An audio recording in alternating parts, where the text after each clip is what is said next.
கொண்டாடப்பட்டது.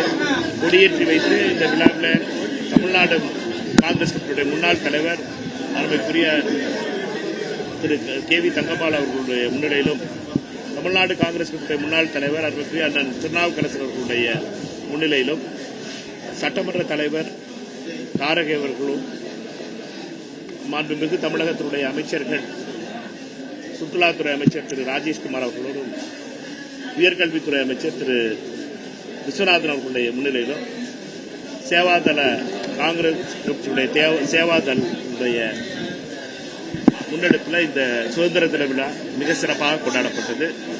இந்த சுதந்திர விழா என்பது காங்கிரஸ் கட்சியினுடைய வரலாறும் சுதந்திர இந்தியாவினுடைய வரலாறும் பின்னி பிணைந்தது. தமிழ்நாடு காங்கிரஸ் கமிட்டியினுடைய வரலாறு என்பதும் சுதந்திரத்திலே மிகப்பெரிய பங்காற்றிய காங்கிரஸ் தலைவர்களுடைய வரலாறு. இந்த வரலாறுகளை நினைவு கூறுவது மட்டுமல்லாமல் வருங்காலத்துக்கான தமிழகத்தையும் உருவாக்குவதற்காக தமிழ்நாடு காங்கிரஸ் கமிட்டி மிக முக்கியமான வரலாற்று பூர்வமான இந்த ஆண்டாக நாங்கள் பார்க்கிறோம். 59 ஆண்டுகளுக்கு பின்னால காங்கிரஸ் கட்சியினுடைய 2 நேர்மையான அமைச்சர்கள் இந்த அமைச்சரவையில் இருக்கிறார்கள். இது காங்கிரஸ் கட்சியினுடைய வளர்ச்சியில மிகப்பெரிய பங்காற்றப் போகிறது. தமிழக மக்களுடைய பிரச்சனைகளை தீர்க்கக்கூடிய சூழ்நிலையில காங்கிரஸ் கட்சி இருக்கிறது.